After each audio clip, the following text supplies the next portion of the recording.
Hello and welcome to Faithfully Stampin' with Jennifer Helm. I am Jennifer Helm, the Faithful Stamper, an independent demonstrator with Stampin' Up.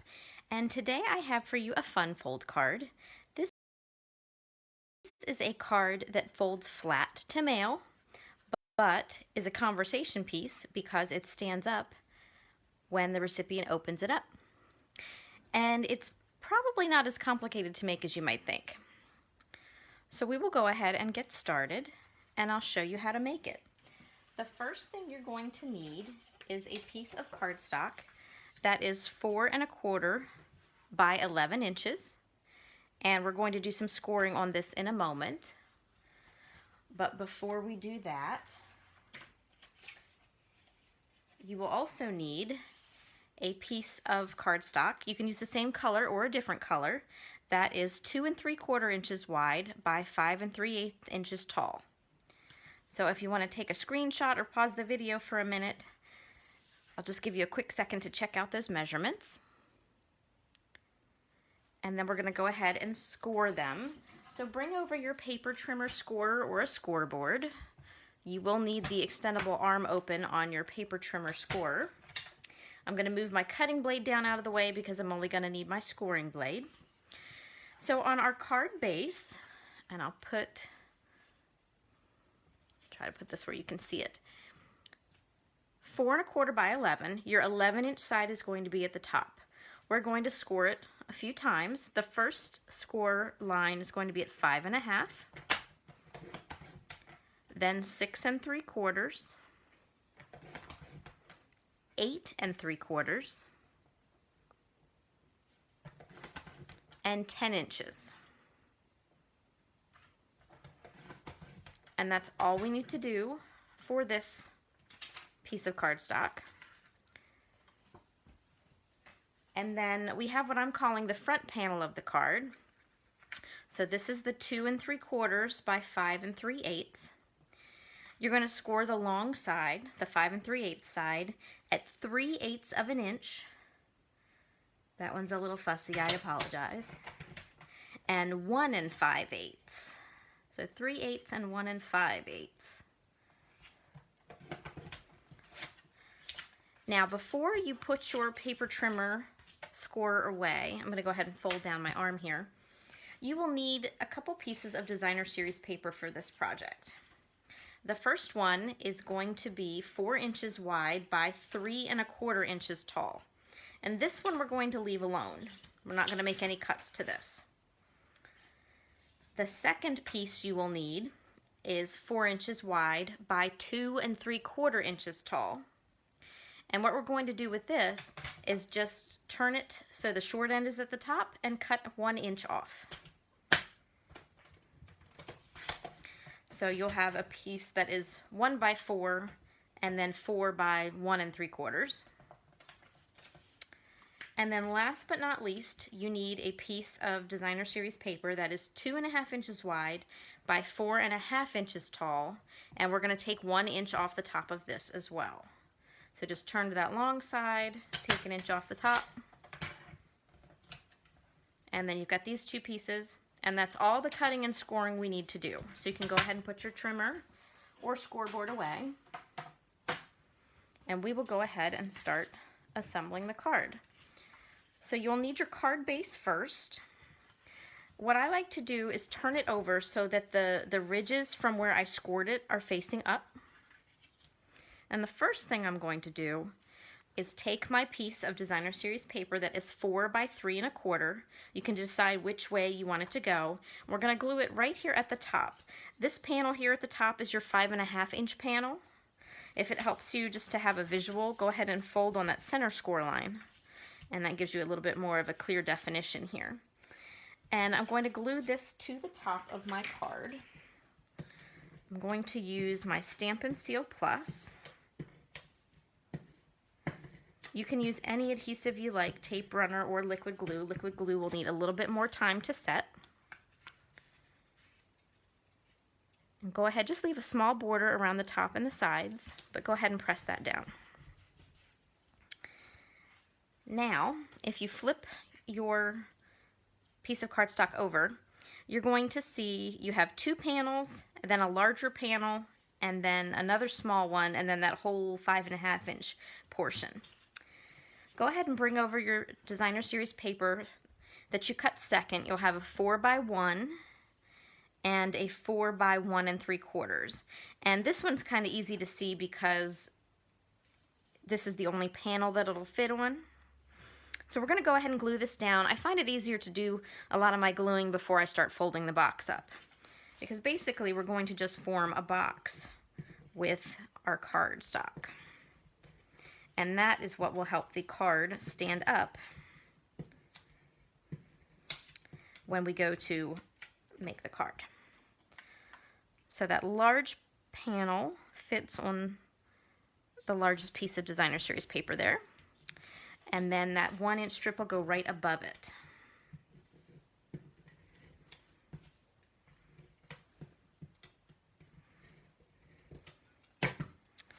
And if you have a directional print, make sure you keep an eye on that. I'm going to make sure my stripes are facing the same direction.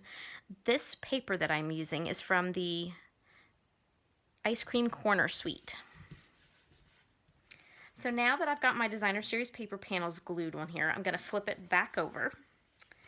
And I'm going to go ahead and fold on all my score lines. Now you can use a bone folder and burnish these, make them nice and crisp if you want. And next I'm going to take some tear-in tape. This is our double-sided tape. And I'm going to, I don't have my card folded exactly in half. I'm going to fold it with one more panel down, just to help me with a visual here. And go ahead and put you can put 2 strips of tear-in tape if you want, or just one. And I like to have a clean edge on my tape, so I just use a clear block to help me get that. And I'm going to press that down, and I'm going to show you a trick here to help you assemble this card. If you don't have the folds quite right, your card will not fold flat to fit in an envelope. And I know this because the first time I made this card, I did not have it folded quite right, and it did not fold flat to fit in an envelope. So you've got your large panel here and one more section, and then if you bring your card up, help if I keep this on camera for you, go ahead and fold this panel under, and so when you bring this closed, the folded edge with your tape behind should come pretty close to the bottom of your designer series paper. That's a good way to know you're gluing it in the right spot. And then you can just fold it up and give it another crease with your fingers and fold it back. And now you've created a little box that will stand up. So basically you've made, it almost looks like the letter B with your little flap behind.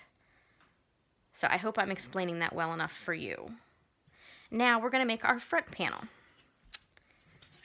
So this is our piece that is 2 3/4 by 5 3/8. We're just going to glue our designer series paper to the panel with your adhesive of choice. So you can see why we've got our little strips of cardstock. They decorate the top of the box or the panels.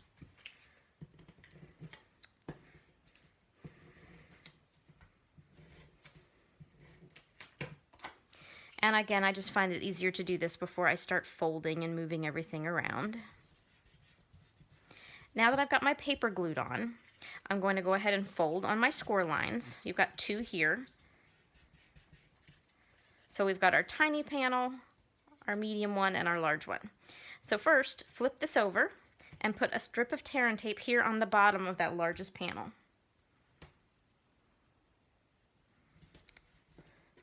Give it a good press. You've got your block handy. Give yourself a nice clean edge. And then flip it back over, and you want to put a piece of tear-in tape on your small flap. This is what's going to glue it to the back of the box, or the back of the card. Okay. So again, placement and folding is a big part of getting this card to assemble correctly. But I'll show you the tricks. So, bring your card base back over, peel the backing off your tape. I like to fold the card flat. So I bring the bottom up, bring your panel over, and you're going to put it right here at the bottom of your panel with the bigger piece of Designer Series paper. And I leave just a little border. So I've got the border here and then this panel's border. And just go ahead and press that down. And then what you're going to do is you're going to fold over both of these panels after we take the tape off, but I'm going to show you first so you see what I mean. You'll take the tape off and fold this over, press down on the bottom here so it's nice and flat, and then just go ahead and press that flat, and I'll show you what happens when we do that. But these two assembly steps were the key steps that I missed the first time and why my first card did not fold flat, but why this one is going to fold flat. So I'm giving you the tips. So again, hold this part flat with your hand, tuck both flaps under, go ahead and press down. So it'll come almost up to the top of your card. But then when you fold the whole thing back down and fold it back up, you've got a nice card standing up, and you can see what we've added. This little hook here. So hopefully that helps, and you can go back and rewind the video in case you missed any of that. So now we're going to do a little bit of decoration for the front. Now, you have some options with this. This piece of Designer Series paper is kind of busy, so obviously I didn't want to stamp directly on it, but if it was a more subtle print, I could stamp my sentiment directly here at the bottom before I assembled everything, and then add a little accent. So since my Designer Series paper is a little busy, I'm just going to add an accent. And I have Sweet 16 on the brain because my youngest daughter is turning 16 this week. And so I have 2 layering circles. You could use die cuts or punches. And I have Purple Posy, which is a newly retired color, but coordinated very well with this card, and Blackberry Bliss. These are 2 of our layering circles dies, which are in our new annual catalog. If you do not have a demonstrator you are currently working with and you would like a copy of the catalog, please feel free to comment or reach out to me and I'd be happy to get you one. And I used more Blackberry Bliss cardstock to cut out the number 16 from our Playful Alphabet die sets. So I'm going to glue this on. I could have used adhesive sheets and then cut the numbers out, but I didn't do that, so I'm going to take a minute and glue these on. I'm going to use our Tombow glue. Some people refer to it as green glue. I love it for small things like this. You only need a little bit and it dries quick. So I'm going to do my best to put glue here on the back of these little numbers and not get it all over my fingers or my table. I should have brought out my silicone mat. I always think of that belatedly. All right, so a little dab will do you with the glue. And now, if I can pick these up, I'm just going to go ahead and position them here on the card. So I got a little, there you go. This is not my daughter's actual birthday card, but I wanted to make one in honor of her birthday this week. So there we go, and what I'm going to do is grab some dimensionals, and I'm going to position this over here just off to the side. Now it's up to you where you want to put it. It depends on what shape you're using and things like that. I could put it here right in the middle. I could put it to the right, I can put it to the left, I could even put it up here front and center. So it's up to you. Just remember, if you're putting it here where there are corners, watch your dimensional placements. You don't want a dimensional here on the upper portion on the back that's kind of hanging out here in space. So just keep that in mind. That's something I tend to do all the time, is forget where my dimensionals should be. But I'm just going to overlap that corner a little bit. And there is the front of my card. Now this is different from your traditional card, so you don't have a flap inside to write in. So what I'm going to do is take a panel of basic white. This is 5 1/4 by 4. And I saved a strip of Designer Series paper. This matches, it's my ice cream cone panel, the reverse side. So it's got sprinkles on it, so it carries through with my ice cream theme. And I'm going to pull over my Stampin' Pierce mat because the stamps I want to use are photopolymer, and so I need a little extra cushion underneath. So I'm not going to glue the strip of paper down yet. I am going to hold it, lay it at the top here so I know where I want to position it, but I'm going to wait until my stamping is done to glue it down in case I make a mistake. So I'm going to take Blackberry Bliss ink and my clear photopolymer stamp, tap gently, and then position my stamp accordingly. There we go, that one came out okay. And this stamp I'm going to accent just a little bit with Bermuda Bay ink.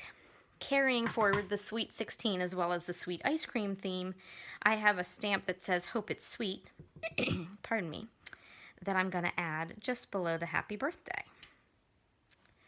And so now that that stamping is done, and thankfully not with any mistakes, I'm going to come back and attach my strip of Designer Series paper at the top.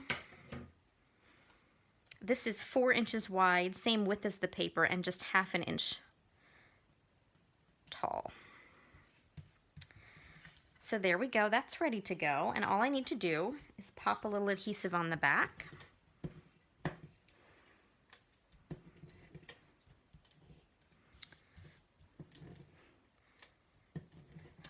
My adhesive is famous for being camera shy. So I'm going to take my card and flip it over and then put this panel on the back. Now, if you happen to be putting this together and you know who you want to send it to right away, you might find it easier to write on here before you attach it. This does have a little bit of bulk to it, so just keep that in mind while you're writing. It might be a little bumpy under there. Not too bad. And I also recommend extra postage on this card. It's a little bit thicker than your standard card. Not too bad, but I don't like people getting postage due notices with their cards. So there we have our cards standing up, ready to go, and ready for my message on the back. But I want to put it in an envelope, and I don't like naked envelopes. I like my envelopes to have a little stamp or a embossed panel, or in this case, I'm going to add a piece of Designer Series paper to coordinate with the card. Now, my ice cream cones are lovely, but they're going the wrong way, so I'm going to flip it over and use that sprinkled side. I'm going to open my envelope and just take my adhesive and run as close to the edges as I can get without running over and up against the envelope seam on the envelope flap. And I do put a little more adhesive on here than normal to make sure it stays flat. So now I'm just going to line up the corner with my top corner here at the seam, and then I'm going to go ahead and press that down, grab my scissors, turn it over, and I'm just going to trim off my excess paper. And then once this is done, I will have a perfectly coordinated envelope to go with my beautiful ice cream card. The perfect card to pop in the mail for someone turning 16.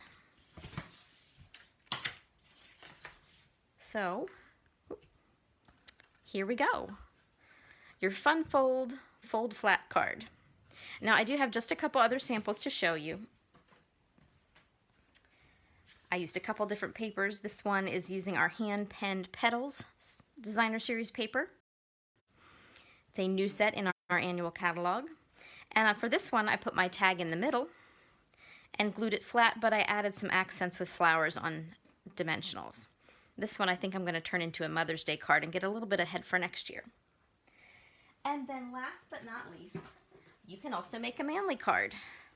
This is actually paper from our new Pansy Petal suite, but not a pansy to be seen here. I used the more masculine side of the paper with some gingham and this very fetching stripe paper here that you can see along the edges.